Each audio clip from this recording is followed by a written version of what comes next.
कुरुंदवाड शहरातील काही कुटुंब पुरामुळे सीताबाई पटवर्धन हायस्कूलमध्ये स्थलांतरित झाली आहेत। या पूरग्रस्तांच्या खाण्यापिण्याची सोय प्रशासनानं करणं गरजेचं होतं। मात्र या निवारा केंद्रामधील पूरग्रस्तांना पालिका प्रशासनाकडून कोणत्याच सुविधा मिळत नसल्याच्या तक्रारी होत्या। त्यानंतर मनसेच्या कार्यकर्त्यांनी आज या निवारा केंद्राला भेट दिली। यावेळी मनसेचे जिल्हा उपाध्यक्ष भगवान जांभळे यांनी मुख्याधिकारी आशिष चौहान यांना धारेवर धरलं। नागरिकांची गैरसोय झाल्यास मनसे स्टाईलनं समाचार घेतला जाईल असा इशारा जांभळे यांनी दिला।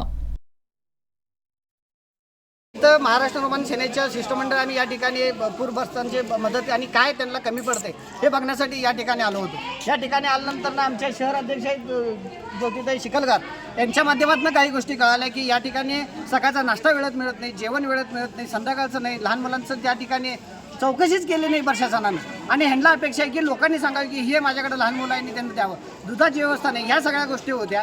आणि इथं आम्ही सगळ्या गोष्टी इथं विचारायला आल्या असताना शिवसाहेब येऊन सांगतात की काय हवं तुमचं म्हणणं आहे। आणि त्यांना आम्ही सांगितलं की ह्या वेळेत आता एवढ्या सगळ्या पूरग्रस्ताच्या सगळ्या गोष्टी आहेत आणि त्या ठिकाणी तुम्हाला वेळेत मिळण्याचं अपेक्षित का धरता तुम्ही?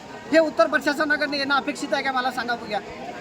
आमचा मुद्दा आहे की प्रशासन म्हणून तुम्ही काय करताय? 24 तास तुमच्याकडे मिळतात, तुम्ही वेळेचं त्या ठिकाणी काय नाही। त्यांनी आता इथून आम्ही जी भूमिका घेतली की वेळेत सगळ्या गोष्टी मिळायला पाहिजेत, आरोग्य सेवा त्यांना व्यवस्थित मिळाली पाहिजे, सकाळचा चहा नाश्ता, दुपारचं जेवण, रात्रीचं जेवण त्यांना व्यवस्थित मिळालं पाहिजे आणि ते आजपासून निश्चितपणे होईल असे सीओने आता या ठिकाणी आम्हाला ग्वाही दिली। यावेळी मुख्याधिकारी चौहान यांनी पूरग्रस्तांना सोयी सुविधा उपलब्ध करून देण्याची ग्वाही दिल्यानंतर मनसेचे कार्यकर्ते शांत झाले।